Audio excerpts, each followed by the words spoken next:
Any moment now, that was gonna. It's a little tall, but it's fine.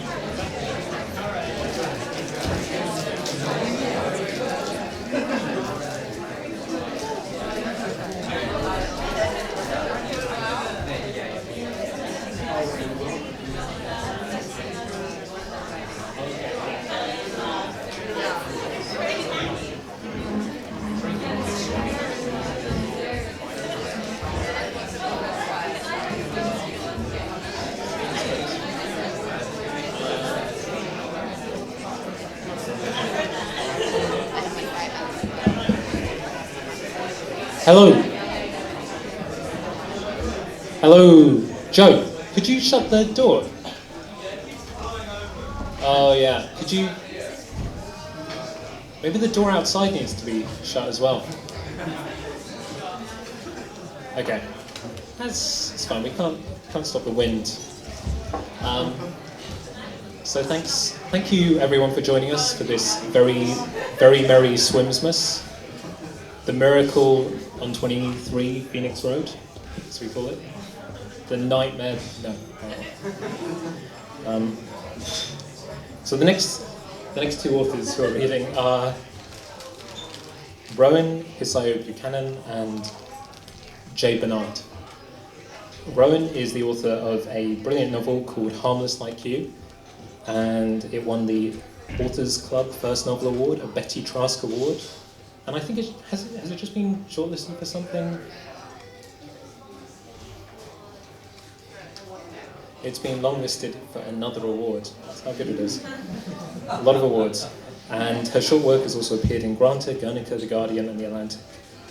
And following Rowan will be J. Bernard, who is the author of 3 pamphlets, and the film programmer at BFI Flair, London's LGBT Film Festival, and has been published in numerous anthologies, including 10, The New Wave, and Voice Recognition, Out of Bounds, and Flicker and Spark. And they're both excellent writers. They're both personal. I'm a fan of both of their work. They explore a lot of themes which are very close to my heart, about identity, about kind of belonging in several different conflicting spaces at the same time. And I'm really looking forward to hearing them read. So first, Rowan.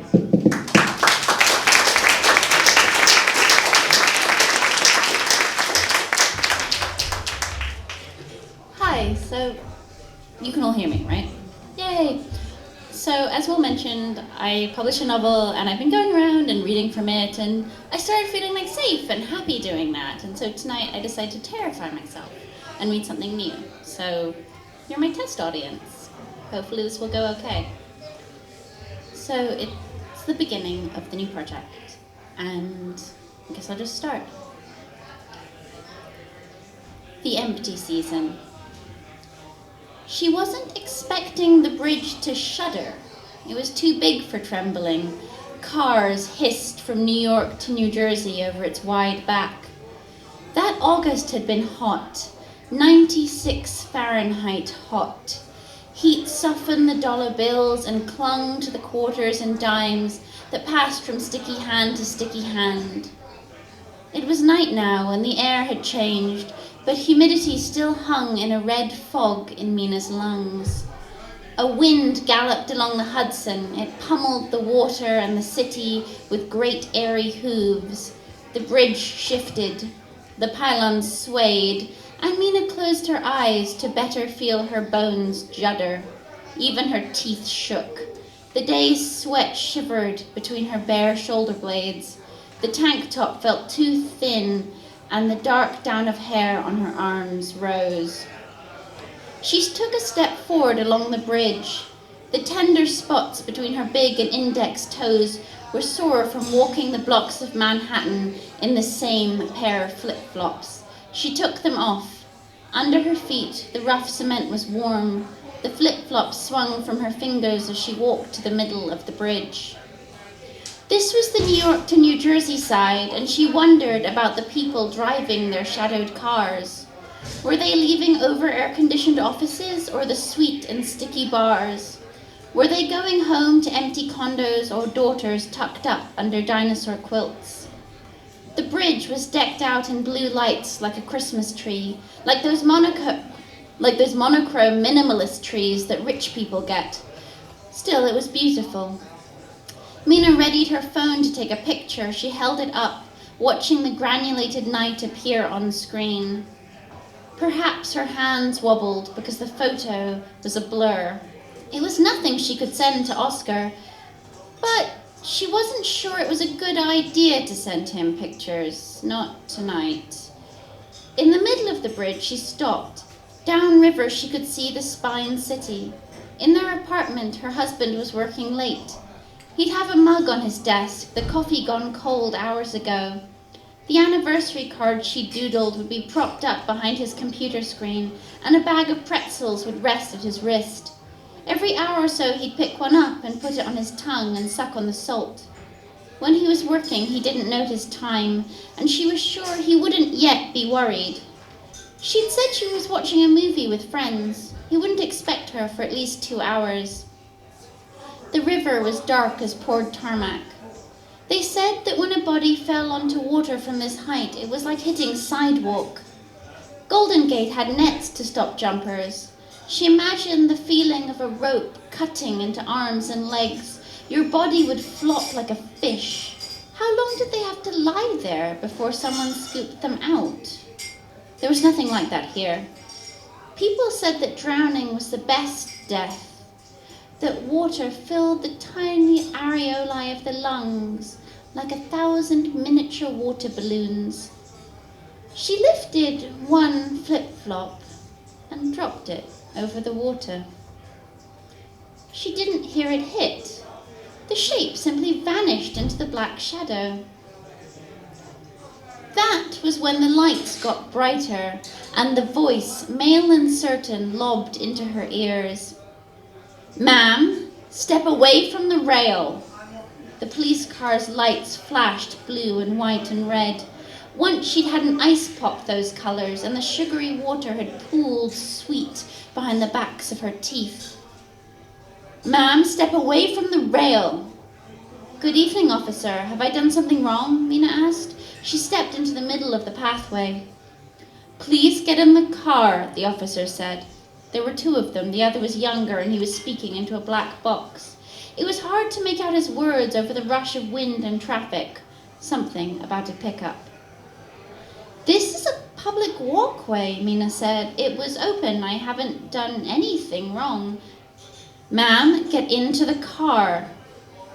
"I don't want to get into the car. Look, I was just getting some air. I was thinking I'll go home now." "Ma'am, don't make me come over there."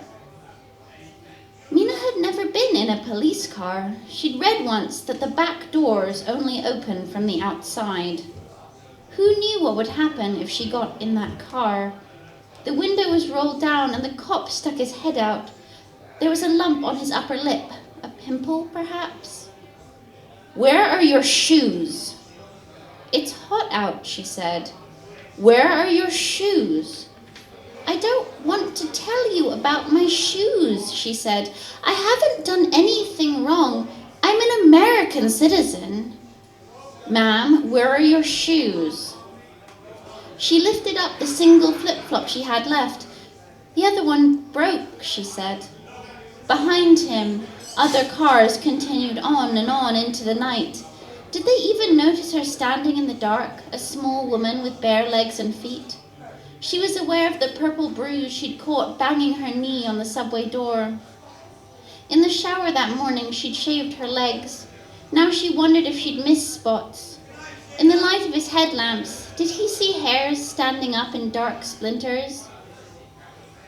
"Ma'am, I really need you to get in the car. I can't leave you here. What if something happened to you?" In his voice, she heard the insinuation that normal women, innocent women, didn't walk alone on bridges at night. "I'm fine," she said.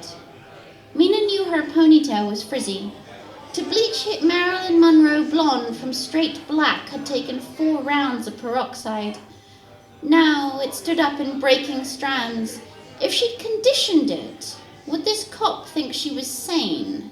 If she'd blow-dried it, would he let her go home? And of course, there were tattoos twining up her arms. "We can talk about it in the car," he said. His shadowed friend was bent over the radio. Mina was tired. It was the heat or perhaps the wind, and so she got into the car. The seat was black and smooth. Someone must have chosen the fabric specially. This must be wipeable, disinfectable. People probably spat on this seat. They probably pissed on purpose and by mistake. In front of her was a grill. She would not be able to reach out and touch the curve of the cop's ear or straighten his blue collar. The single flip-flop sat in her lap, across her two knees.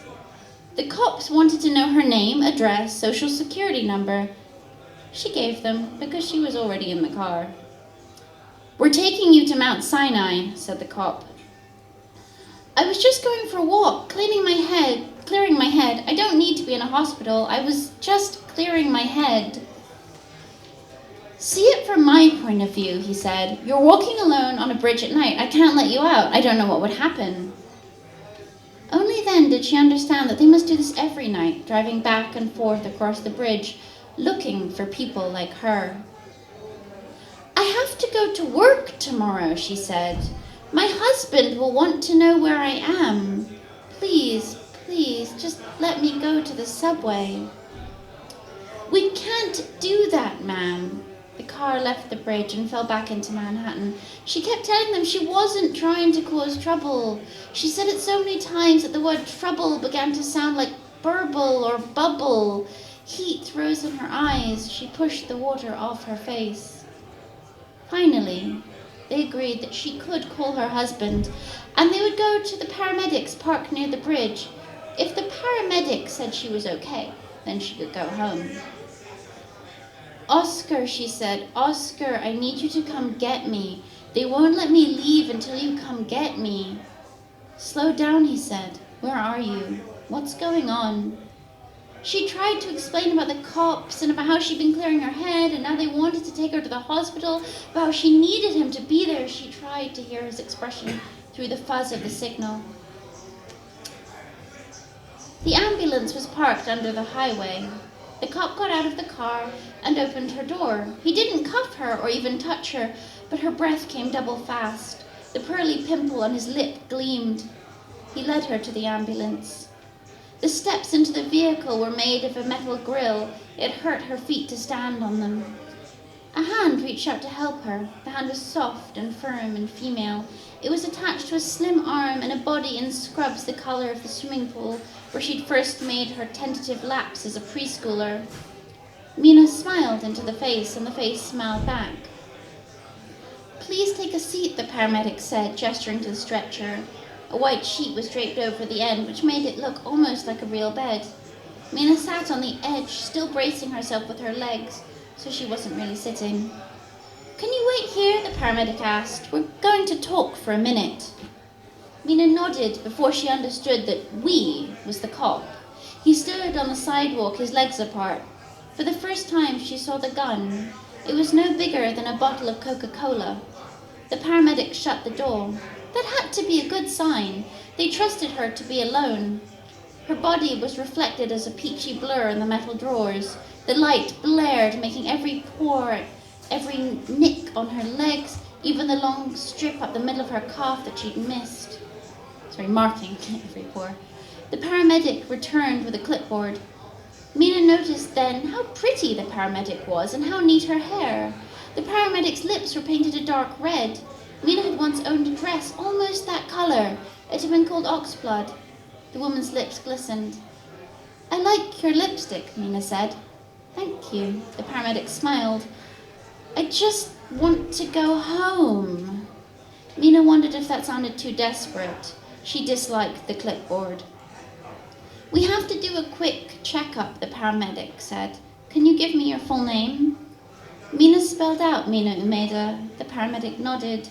The form wanted to know the same things as the police, social security and address.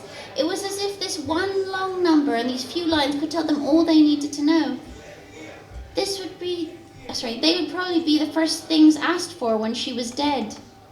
Mina gave detail after detail away to the stranger. She said, "Can I ask your name?" "Anjali," said Anjali. Anjali shone a light into Mina's left and right eye. She asked Mina to stick her arm out and then wrapped a grey tube around it. Her touch was gentle as she attached the Velcro. "This is for blood pressure. Oh, that's a bit low." "Don't worry," Mina said. "It's always been low." "Mine too. It's common in women our age," Anjali said before unwrapping the arm. For a moment, Mina wanted to take her hand and feel the low pulse of blood. She wanted to say thank you for not asking anything difficult. "This won't hurt." Anjali placed a plastic grip around her finger and took note of the numbers on a machine without comment. "So," said Anjali, "how have you been feeling emotionally?" "I'm fine. I was just clearing my head." "Were you clearing it of something in particular?" Mina tried to see what the paramedic saw. What would Mina make of Mina? An East Asian woman wearing a black tank top and black shorts. A woman with peonies tattooed up her arms to hide the fine white trellis of scars from her teenage years. A woman not wearing makeup. A woman who looked younger than she was, but not in a sexy way. A woman in bare feet who had let her pedicure grow out so only the tips of her toes were striped in gold. A woman with a single pink rubber flip-flop. In Anjali's place, would Mina believe this woman?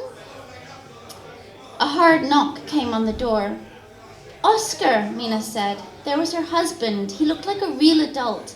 They would trust him. He had an English accent and polished shoes. "That's my husband," they said. "My husband could pick me up." Anjali did not offer Oscar a hand into the ambulance. She asked him to wait outside for a moment. Once the door was shut again, with Oscar on the other side, Anjali spoke. "Mina, I need you to tell me how you've been feeling." "I've been feeling fine. I was just thinking." "What were you thinking about?"